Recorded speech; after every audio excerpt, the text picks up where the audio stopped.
முத்துக்கடல் பதித்து மூச்சிடறி வளர்த்து கற்றும் கலை மிகுந்த தாயகமே, கத்தும் கடல் மீது கரங்களை விளையாடி காவலர் தென்பாண்டிய மண்டலமே, நதியில் விளையாடி தென்னன் மடியில் தவழ்ந்த தமிழ் தாயின் தலைமகனே, நீ பண்ணிசைத்து பாடுகையில் இசைத்தமிழ், இயல்பாய் பேசுகையில் இயற்தமிழ், கூத்தாடி நடிக்கையில் நாடகத்தமிழ், இயல் இசை நாடகம் என்று மூன்றும் கலந்த முத்தமிழே, சொன்னாலும் வாய்மணக்கும் தொட்டாலும் கைமணக்கும் நட்டாலும் தமிழ் பயிராய் நடுகின்ற தமிழருக்கு கலைஞர் என்ற பெயர் இருக்குமானால் அந்த தமிழை வணங்கி வானம் வானவில்லிற்கு வளகாப்பு சூட்டும் மாதமான ஜூன் அந்த வசந்த காலத்தில் பிறந்தார்.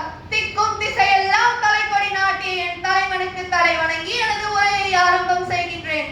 ஆம், நான் இன்று பேச வந்துள்ள தலைப்பு கலைஞரும் தமிழும். சொக்க வைக்கும் சொல்லழகும் சொற்போரை மற்றோரை திக்க வைக்கும் பேரழகும் கொண்டவர் கலைஞர் அவர்கள். பொதிகை மலை காட்டுக்குள் பொருணை நதி ஊற்றுக்குள் இங்கிருக்கும் இளந்தமிழர் நெஞ்சு கூற்றுக்குள் அவர் பிடித்த இடத்தை சொல்ல வார்த்தைகளே இல்லை. அப்பப்பா, கல் தோன்றி மண் தோன்றா காலத்திற்கு முன் தோன்றிய மூத்த கொடியும் தமிழ் கொடி. அத்தமிழ் கொடியிற்காக அவர் ஆட்சிய பற்று ஏராளம் ஏராளம். தேரோடும் கனவுகளை தெருவோடு விட்டுவிட்டு போராட வந்த தலைவர் அவர். இந்து மதத்தவருக்கு பகவத்கீதை, இஸ்லாமியருக்கு திருக்குர்ஆன், கிறிஸ்துவருக்கு பைபிள், அப்பொழுது தமிழருக்கு என்றால் திருக்குறள். அந்த திருக்குறளை எழுதிய திருவள்ளுவருக்கு வள்ளுவர் கோட்டம் அமைத்தார் கலைஞர் அவர்கள். வள்ளுவர் கோட்டம் என்பது அவரது கடவுள். அங்கிருக்கும் தேர் தமிழ் தேர். அங்கு செதுக்கப்பட்டிருக்கும் ஒவ்வொன்றும் தமிழரின் பெருமையை சொல்லும். குமரி முனையில் அவர் வைத்திருக்கும் சிலை எவ்வளவு உயரமோ அதை காட்டிலும் உயரத்தில் இடம் பெற்றிருக்கிறார் கலைஞர் அவர்கள். தமிழ்நாடு மக்களின் மனதில் திருமால் இவ்வுலகை காலால் அளந்தார், திருவள்ளுவர் இவ்வுலகை இரண்டடியால் அளந்தார். ஆனால் நாவால் அளந்த பெருமைக்கு சொந்தக்காரர் கலைஞர் ஒருவரே ஆவார். கலைஞர் அவர்களின் பேச்சை கேட்டால் நற்கரும்பு சாற்றில் பால் கலந்து தேன் கலந்து திவட்டான சுவை கலந்து இன்றைக்கும் நம் உணர்வில் தத்துவ தேரோட்டமாய் வாழ்கின்றார். வாழ்க்கையை சிலிர்க்க வைக்கும் உடன்பிறப்பே என்ற ஒற்றை வார்த்தையின் பிதாமகன் அவர். கலைஞர் அவர்கள் 1924ஆம் ஆண்டு திருவாரூர் திருக்கோளை தந்த திருமகன். முத்துவேலன் அவரது தமிழ் மகன். அஞ்சுகா அம்மாளின் தலைமகன் ஆவார். 1930ஆம் ஆண்டு பள்ளி மாணவனாக இருக்கும் பொழுதே தனது தமிழ் பணியை தொடங்கினார். இது மட்டுமா, இன்னும் எவ்வளவோ சொல்லலாம்.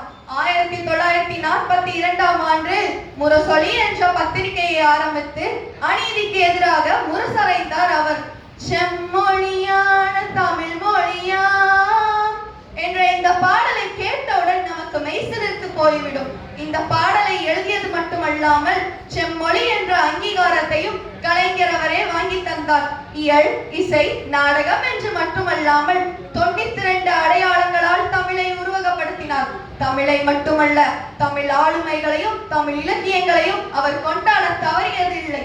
சென்னையில் திருவள்ளுவருக்கு கலைக்கூடம், சென்னையில் வள்ளுவர் கோட்டம், குமரி முனையில் வள்ளுவருக்கு சிலை, பூம்புகாரில் சிலப்பதிகார கலைக்கூடம் என பல நினைவு சின்னங்களையும் இக்கால இளைஞர்களுக்கு எடுத்துக்காட்டியுள்ளார் கலைஞர் அவர்கள்.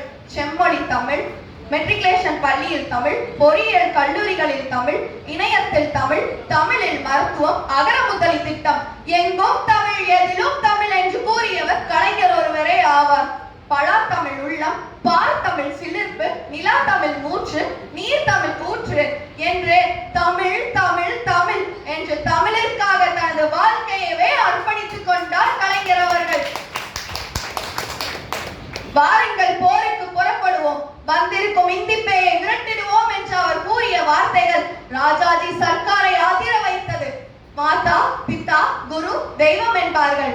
பேச்சு பழக்கிய மாதாவிற்கும் பேச்சு பிழை நீக்கிய பிதாவிற்கும் பேச்சு நாகரிகம் கற்றுக் கொடுத்த குருவிற்கும் வாய்ப்பளித்த இறைவனுக்கும் நன்றி கூறி aim the star and shoot the tree என்பார்கள். நீ நட்சத்திரத்தை குறிவை, மரத்தையாவது சுடு என்பார்கள். நான் நட்சத்திரத்திற்கு குறிவைத்தேன். நான் சுட்டது மரமா நட்சத்திரமா என்று நடுவருக்கே தரும். நட்சத்திரத்தை சுடும் வரை முயற்சிப்பேன், இல்லையில் பயிற்சிப்பேன். நேரமோ சுருக்கம், என் கருத்தோ பெருக்கம். இன்னும் நான் பேசினால்